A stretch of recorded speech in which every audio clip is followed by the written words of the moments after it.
E aí pessoal, tudo jóia?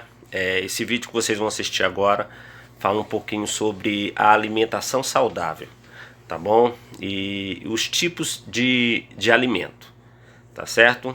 Vamos prestar atenção, acompanha bem, se for necessário dá uma pausa, volta o vídeo, assiste de novo, tá jóia?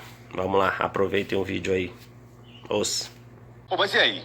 O que de fato é que pode estar no prato do brasileiro e do piauiense sem muitos problemas da saúde? Estou recebendo aqui a doutora Michele Santos, que é nutricionista e vai ajudar a gente a entender um pouco mais a respeito da lista de produtos alimentícios que fazem bem, que fazem mal, que podem estar e que podem não estar, baseado nos estudos do Ministério da Saúde.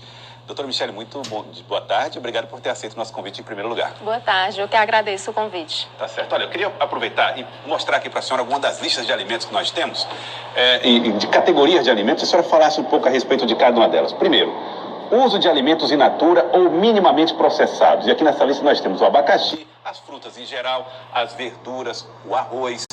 O que você diria sobre essa categoria de alimentos? Essa categoria de alimentos, segundo o Guia Alimentar Brasileiro, seriam os alimentos mais indicados para o consumo da população. Por quê? São alimentos in natura, são alimentos que ainda não foram processados, que do jeito que ele foi tirado da natureza, ele está pronto para consumo. Esses são os alimentos mais saudáveis. Mais saudáveis, porque ele não tem adição de nenhum conservante, não tem adição de sal, não tem adição de gordura e nem do açúcar. Então, são alimentos ideais para o nosso consumo. A gente vê aqui o feijão e o arroz. Mas o feijão e arroz, às vezes, tem que passar por um processamento, mas não é um processamento que é o minimamente processado que tem adição. Ele passa por um processo de beneficiamento, que vai tirar o que está justamente. Então, são alimentos também adequados. Aí não tem aqui, mas a gente pode citar também o ovo, que é um alimento in natura, que é interessante a gente incluir na nossa dieta, justamente, e o leite, tá? O leite pasteurizado passa por um processo minimamente, tá?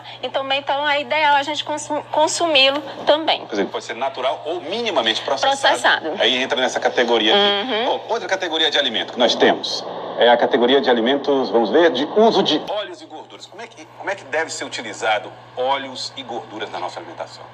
As pessoas têm muito medo do uso de óleo e de gorduras, tá? Não precisa realmente tirar óleo e gordura da tua alimentação. O que é que tem que fazer? Procurar boas gorduras, bons óleos e consumir com moderação, minimamente possível. Apenas para realçar o sabor do alimento ou mesmo para poder dar uma sobrevida maior àquele alimento, ele durar mais um pouquinho de tempo.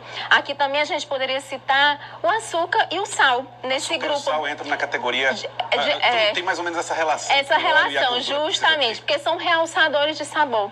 Então, o óleo, o açúcar, o sal são para realçar o sabor do alimento. Entre óleo e azeite?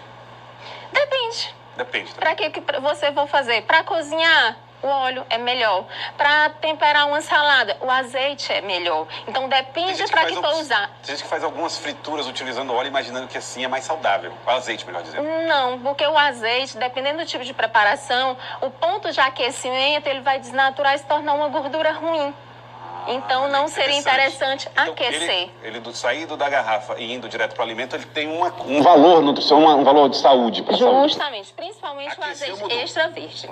Se aquecer, muda. Aquecer, muda. Muito bem. Olha aí. Interessante essa informação. Vamos lá. Próxima categoria de alimento que nós vamos falar aqui é alimentos processados. Estamos falando aqui de alimentos em conserva. Tá lá, ó, a azeitoninha. Tá lá o abacaxi em conserva. Né? Tá aqui a pimentinha. E outra coisa. Queijos e pães. Entra nessa categoria também? Entra sim, tá? Aqui as frutas, as conservas de milho, de pepino. O que é que acontece nela? Essas conservas salgadas são as salmouras, que é acrescida apenas de sal. Os alimentos processados é quando a gente coloca aqueles alimentos daquele grupo. O óleo, a gordura, o sal e o açúcar. Então, o alimento processado é que é acrescido deles, tá? Então, a compota de fruta foi acrescido açúcar e se transformou nessa compota, tá? O queijo, ele apenas está nesse grupo quando ele é apenas acrescido de micro-organismos que fazem o seu processo de fermentação. O pão, nesse grupo aqui de alimentos processados, ele se inclui quando apenas foi colocado água, farinha e esses micro-organismos para entrar no processo de fermentação. A partir do momento que se coloca outros ingredientes, ele já não cai mais nesse grupo. Ele já vai para o outro grupo seguinte. Pão sem fermento é outro grupo? Não, pão com fermento, que são micro-organismos que transformam esse pão, a farinha com água, no pão, que cresce.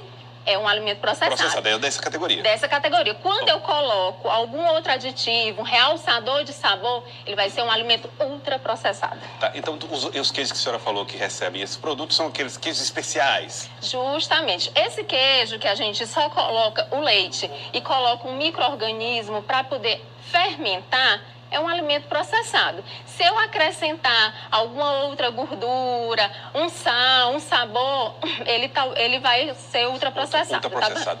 Outra categoria, nós temos mais um aqui, os alimentos ultraprocessados. Pronto. Esses são os mais perigosos? Justamente, porque esses alimentos aqui, eles praticamente não têm alimentos in natura na sua composição. E se tem minimamente. Justamente, refrigerante, os biscoitos recheados, o macarrão instantâneo, que além é um macarrão frito, isso aqui é prático pra caramba, né? Você bota lá... Prático, mas é a questão do custo-benefício. É prático, mas para a tua saúde não vai ser bom.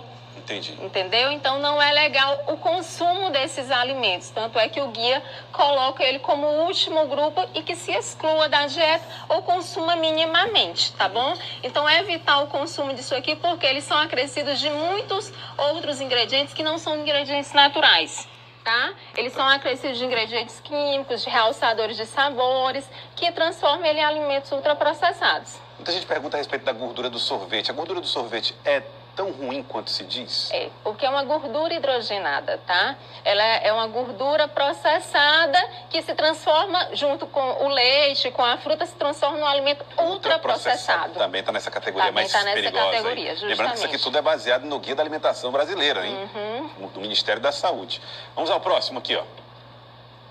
Aí vem a importância de se cozinhar em casa. Muita gente imagina que os produtos industrializados, naturais, ou que são vendidos como naturais ou mais saudáveis, são melhores do que esses alimentos que nós fazemos em casa. Isso é mito ou é verdade, doutora? É mito. O alimento feito em casa é o melhor alimento. Por quê? Você vai comprar o seu alimento in natura e minimamente vai processar em casa. Um arroz que você comprou passou apenas por um processo de beneficiamento, de limpeza, e você vai colocar um pouco de sal, um pouco de gordura, e a gordura que é boa para a tua saúde, aquela quantidade que você só precisa de sal. Então, é um alimento saudável. Você fazer um refogado de legumes, uma carne, vão ser alimentos minimamente processados, diferentemente de uma carne que você já compra lá no supermercado, que vem congelada, com acréscimo de molhos, que são aquelas comidas congeladas, tá? Cozinhar em casa. E comeu na hora ali é o mais saudável. É o mais saudável, tá? As verduras, o arroz, o feijão, a carne, é isso que a gente deve voltar a comer. A gente saiu do mercado e foi ao supermercado. É o alimento que aquela senhorinha falou quando tinha 10 anos de idade. Justamente. Voltar para ele. Tanto é que o guia ele foi reelaborado. O primeiro guia alimentar, que ele permitia mais. Hoje, por conta dos processos patológicos, das doenças, ele foi reelaborado e voltou-se a tentar incluir o alimento in natura. Tá? Por conta do processo de industrialização, a gente ficou muito no industrializado. E o que é que a gente está tendendo a voltar agora é o alimento in natura, minimamente processado. Doutora Michele, muito obrigado pela sua participação, obrigado por ter vindo aqui ao Jornal do Piauí. Obrigada. Obrigado mesmo, obrigado pelas dicas e informações. Muito interessante esse trabalho, é o trabalho que está, inclusive, disponível no site do Ministério da Saúde, para quem quiser conhecer mais a